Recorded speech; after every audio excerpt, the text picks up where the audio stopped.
दोस्तों, ज्येष्ठ माह की पूर्णिमा के दिन गाय को एक विशेष वस्तु खिला दीजिए। माता के आशीर्वाद से आपकी सभी परेशानियां दूर हो जाएंगी। इस शुभ अवसर पर जो साल में केवल एक बार आता है, अगर कोई ये छोटी सी वस्तु गाय को खिला देता है, तो गरीब भी करोड़पति बन सकता है। आपके अचानक अटके हुए काम जल्द ही पूरे हो जाएंगे और घर में सुख, शांति और समृद्धि हमेशा बनी रहेगी। सभी परेशानियों और दुखों से मुक्ति मिलेगी। मृत्यु योग, पूर्वजों के शाप तुरंत समाप्त हो जाएंगे।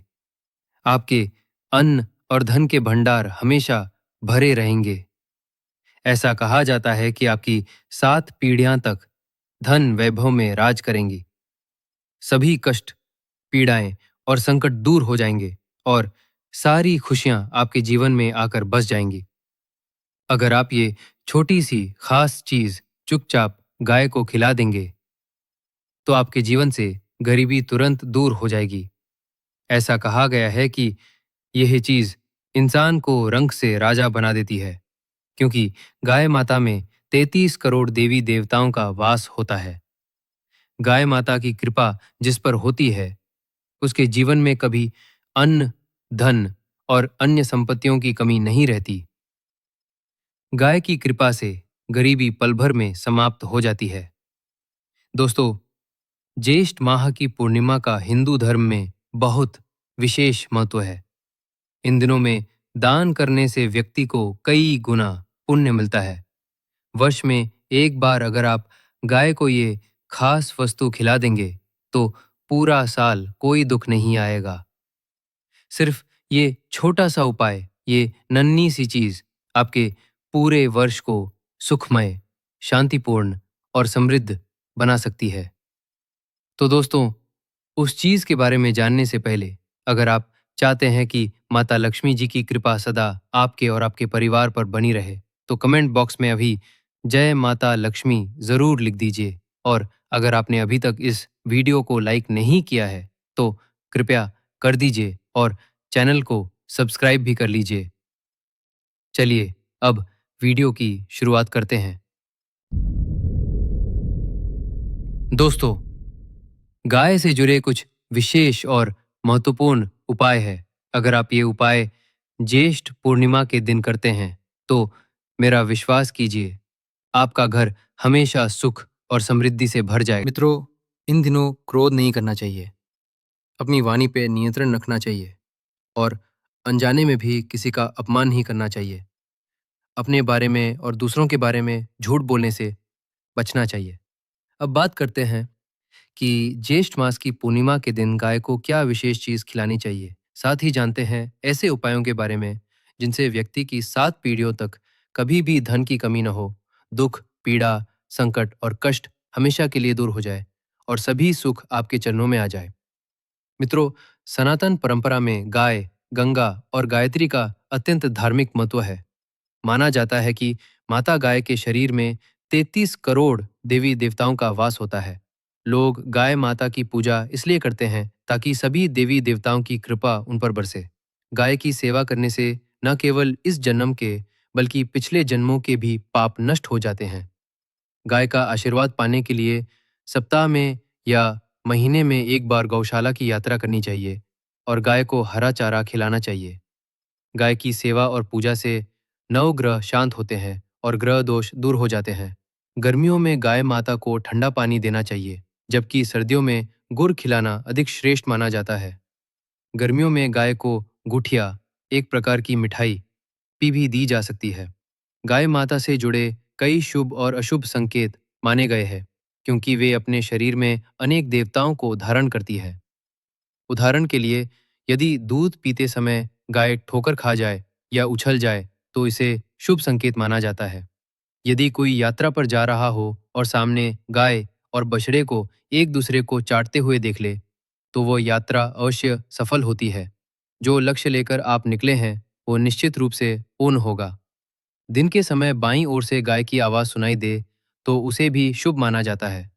मित्रों, गाय के साथ भूल से भी कोई बुरा व्यवहार नहीं करना चाहिए, नहीं तो आप घोर पाप के भागीदार बनते हैं और जीवन भर कष्ट भोगने पड़ते हैं। गाय हमारी संस्कृति का महत्वपूर्ण हिस्सा है। फिर भी लोग गायों के साथ दुर्व्यवहार क्यों करते हैं? गायें पीड़ा में भटकती रहती है। लोग उन्हें पर्याप्त चारा भी नहीं देते। जब तक गाय दूध देती है, तब तक उसका ध्यान रखा जाता है। लेकिन जैसे ही वो दूध देना बंद कर देती है, लोग उसे किस्मत के भरोसे छोड़ देते हैं और सड़कों पर खुला छोड़ देते हैं। जहाँ गाय बैठती है, वहाँ की नकारात्मक ऊर्जा स्वतः ही दूर हो जाती है।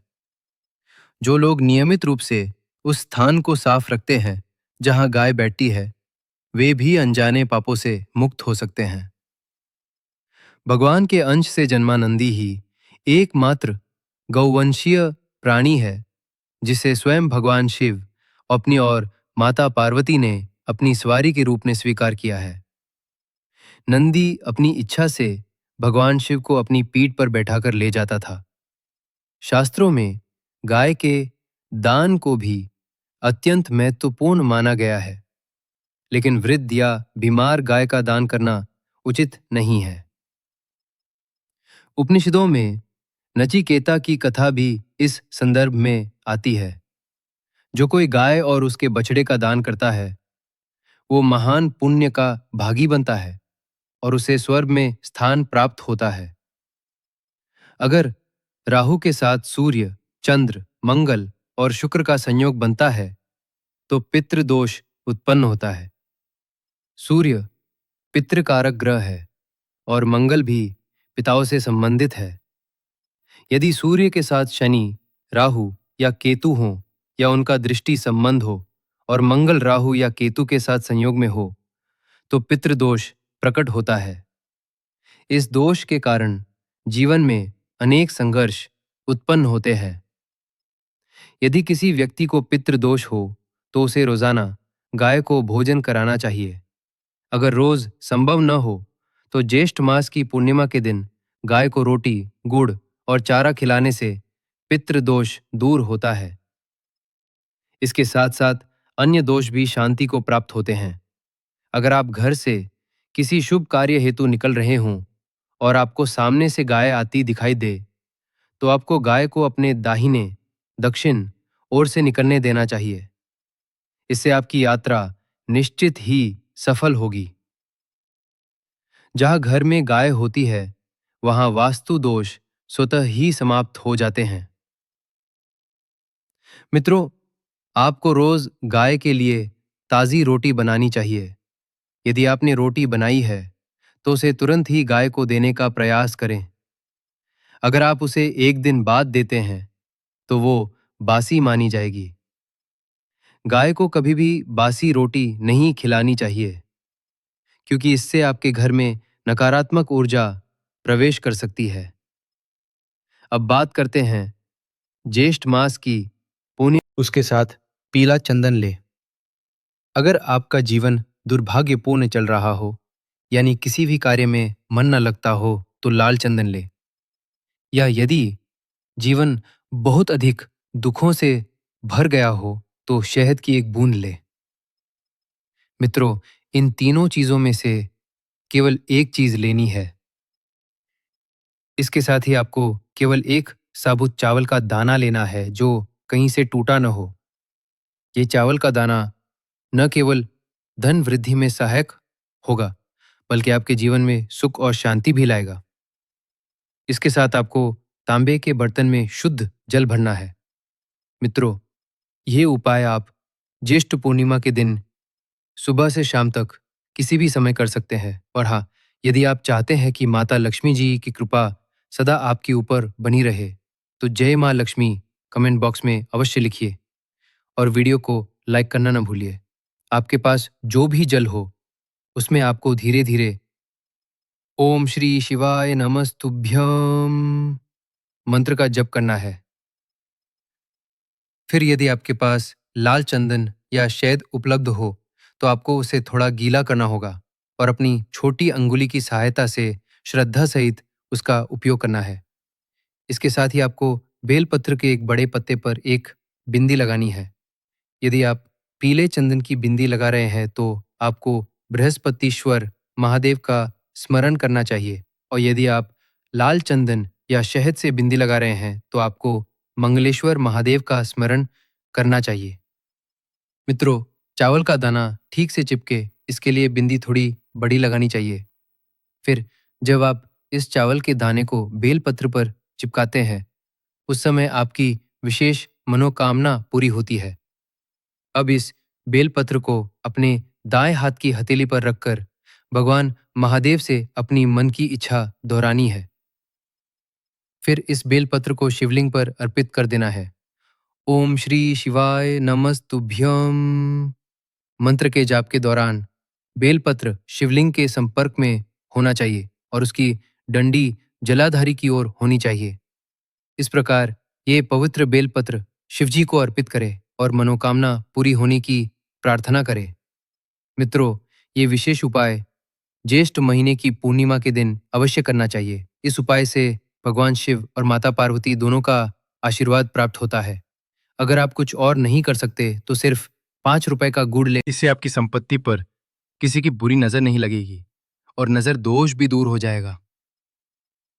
तो मित्रों, यदि आपको हमारा वीडियो पसंद आया हो तो लाइक करें और कमेंट बॉक्स में जय माता जी अवश्य लिखें। आपको माता का आशीर्वाद मिलेगा और आपकी मनोकामनाएं पूर्ण होंगी। एक बार फिर, यदि आपने अभी तक हमारे चैनल को सब्सक्राइब नहीं किया है तो जरूर सब्सक्राइब करें। आज के लिए बस इतना ही। फिर मिलेंगे नए विषय के साथ।